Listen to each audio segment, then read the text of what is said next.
गरिया बजवा बाजो हर दिया तोरा लागो हर दिया तोरा लागो गे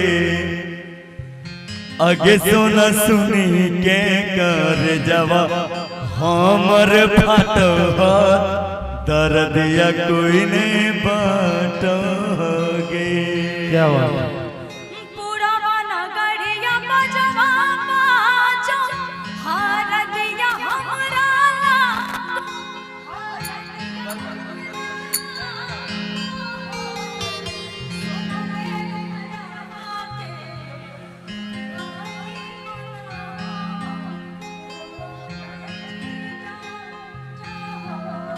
भैया हो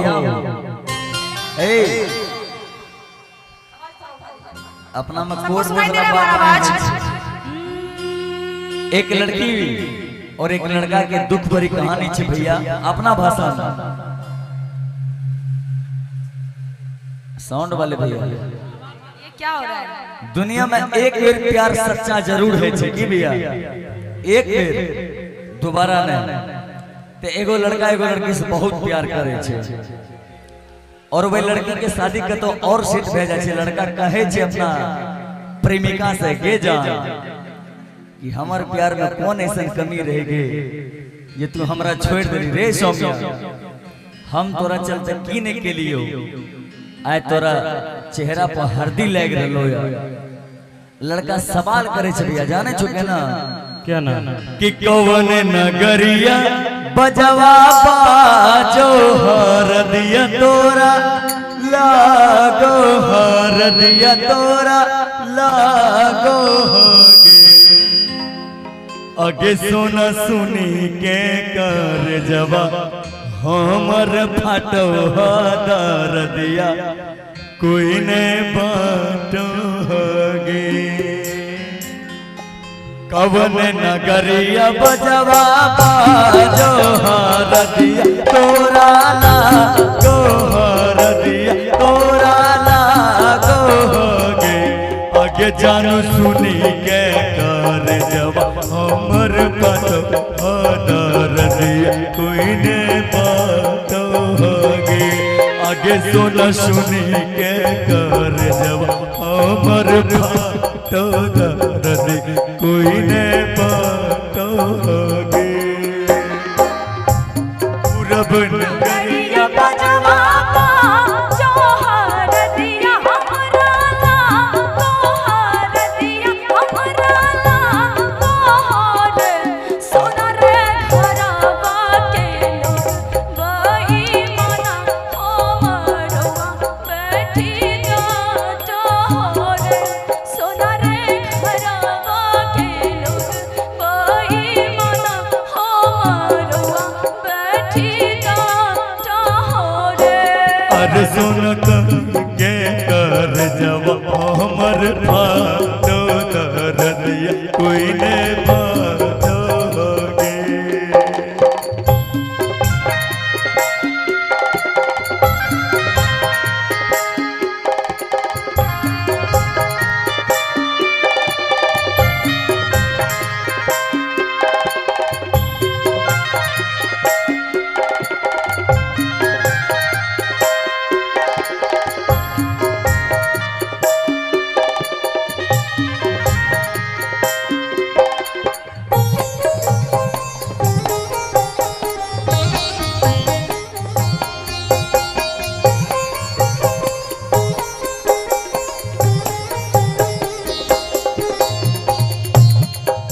आगे जखनी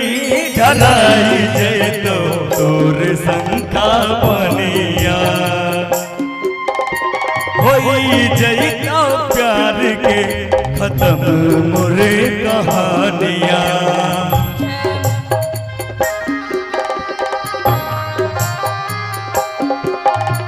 मुझे मजबूरी न है हमारा कसूर रे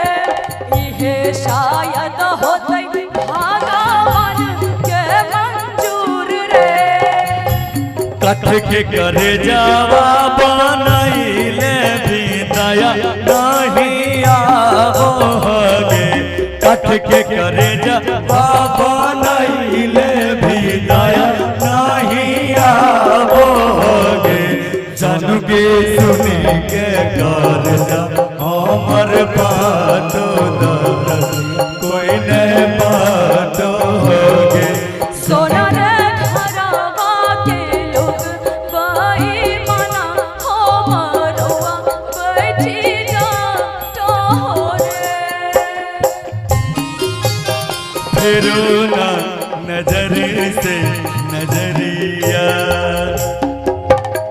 फेरो ना नजर से नजरिया फेरो ना ही रे नजरिया रे नजर से नजरिया फेरो ना नजर से नजरिया जानू के सुनी के कर जा हमर बातो कोई नहीं बातोगे जान के सुनी के कर जा हमर बातो दर्दिया कोई नहीं बातोगे। और लास्ट में लेका भैया देखो परिभाव में कहे थे हाँ कि ये जान तोरा से हम कत्ते प्यार करे रहियो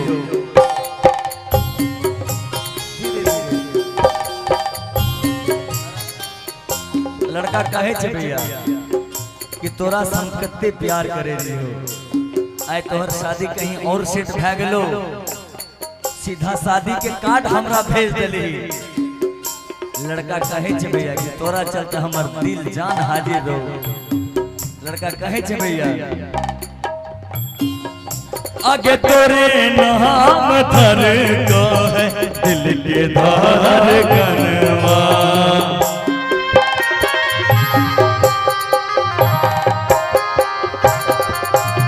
मंगिया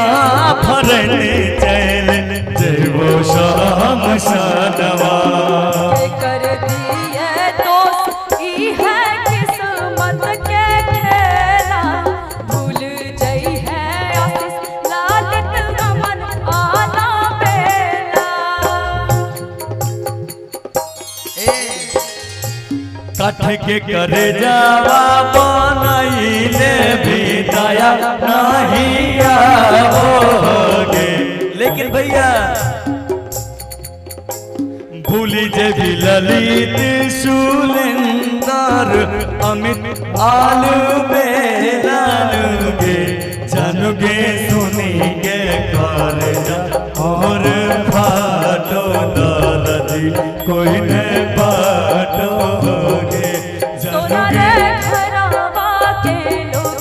बेईमाना हमरवा बैठी डांटो रे लेकिन भैया यही में गौर भाव लागे छे